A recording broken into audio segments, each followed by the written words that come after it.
शासनपति प्रभु महावीर स्वामी को हम वंदन करते हैं।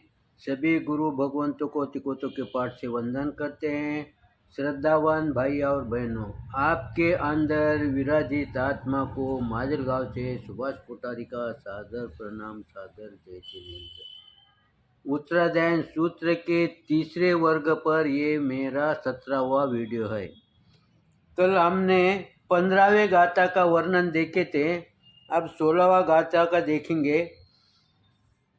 15वीं गाथा है अपिया देव कामानम कामरुवे विवनो उड्डयम कप्पेसु चिटंती पुआ वाससया बहु तत्तठियच्या जा ठानम जखा अवुकया चुया वियंती मानुसम जोनी से दसंगे भिजयी। 15वें अध्ययन में क्या कहा गुरु भगवंतों ने कि वो जीव अपने इच्छानुसार रूप बनना सकता है और वो उर्द ऊपर ऊपर की ओर चलता है, यानी 12वें लोक 9 ग्रह तक 5 अनुत्तर विमान में वो जीव जाता है, वहाँ रहता है, वहाँ अनेक काल तक रहता है। तो आगे 16वें गाथा में क्या कहा है, तत्तठित्य जहा ठानम जखा अवुकया चुया वियंती मानुसम जोनी से दसंगे भिजयी। उन देवलोक में रहकर अपने स्थानानुसार आयुष्य का क्षय होने पर वह देव वहां से चौकर मनुष्य योनि में उत्पन्न होता है। वो देवलोक में भी अच्छे देवलोक में 12वें देवलोक अनुत्तर विमान ऐसे जगह पर वो रुकता है, वहाँ अनंत काल तक रुकता है और वहाँ से अनंत काल रुकने के पश्चात वो कहाँ जाता है? तिर्यंच में जाता है क्या? नरक में जाता है? देव तो कभी नरक में जाता ही नहीं है, लेकिन ये ऐसा जीव तिर्यंच में भी नहीं जाता है, तो फिर वो कहाँ जाता है? मनुष्य योनि में उत्पन्न होता है। अब मनुष्य योनि में भी वो कहाँ पर उत्पन्न होता है, कौन सी जगह पर उत्पन्न होता है, ये गुरु भगवंत हमारे को समझाते हैं। वो देवलोक में रहकर भी स्थानानुसार आयुष्य क्षय होने पर चौकर मनुष्य योनि में उत्पन्न होता है, वहाँ उन्हें 10 अंगों वाली उत्तम सामग्री मिलती है। या मनुष्य भव में वो जन्म लेता है, लेकिन उसको 10 अंगों का यानी 10 प्रकार की उसको सामग्री उत्पन्न होती है। वो 10 अंग कौन से हैं? क्षेत्र, यानी उत्तम क्षेत्र मिलता है उसको, भूमि खेती वगैरह जो है ना, ये उत्तम मिलती है। अच्छा घर मिलता है, उसको कुछ करने की जरूरत नहीं है, उसको स्वयं ही जन्मता ही उनको ये सामग्री मिलती है। उनको अच्छा घर मिलता है, जब अच्छा घर मिलता है तो वहाँ पर संपत्ति भी उसको अनेक प्रकार की मिलती है। पशुधन मिलता है, फिर बाद में सोना नाना मिलता है, दास दासी मिलती है, यानी वहाँ पर नौकर चाकर उसके सेवा में रहने वाले ऐसी सुविधा उसको ऑटोमेटिक मिल जाती है, उसको कुछ करने का जरूरत नहीं। ऐसे कुल में वो जन्म लेता है।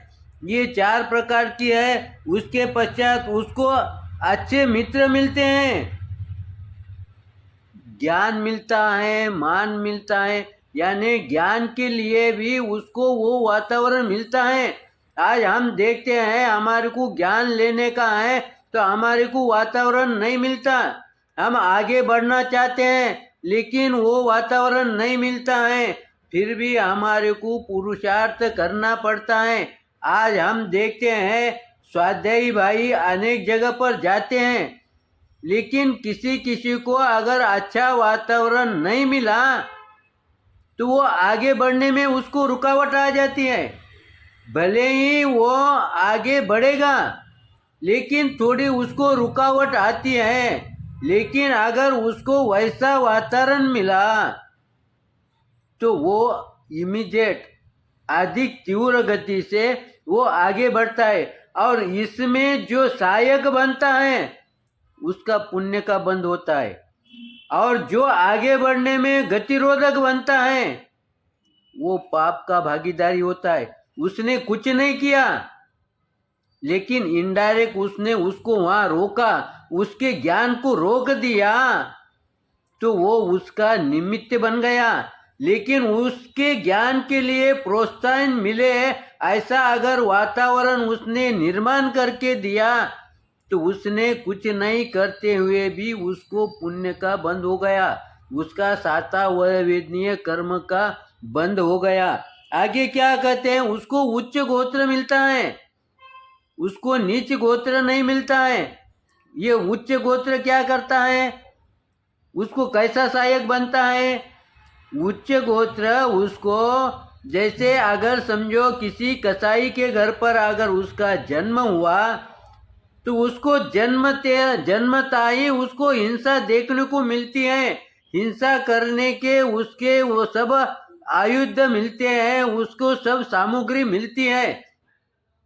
लेकिन उच्च कर्म में मिलने की वजह से ये उससे दूर रह जाता है, उसको अच्छी सुविधा मिलती है।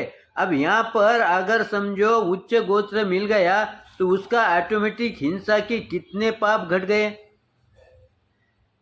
तो इसलिए उसको उच्च गोत्र मिलता है, वर्णवान मिलता है, निरोगी काया। देखो सबसे उत्तम है, देखो हम किसी को सहायक बनते हैं, लेकिन उसकी अगर निरोगी काया नहीं होंगी तो वो धर्म में आगे बढ़ने में असमर्थ रहेगा।